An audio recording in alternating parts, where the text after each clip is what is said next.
इसको बेस को फील करो, हीट हो गया, अच्छा खासा हीट हो गया, मेरा हाथ भी जलने लगा अच्छा खासा।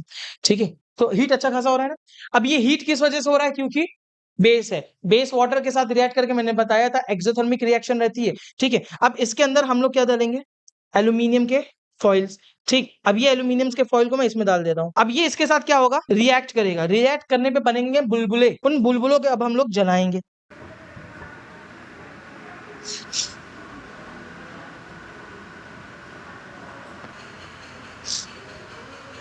अब साउंड सुनना, साउंड इसका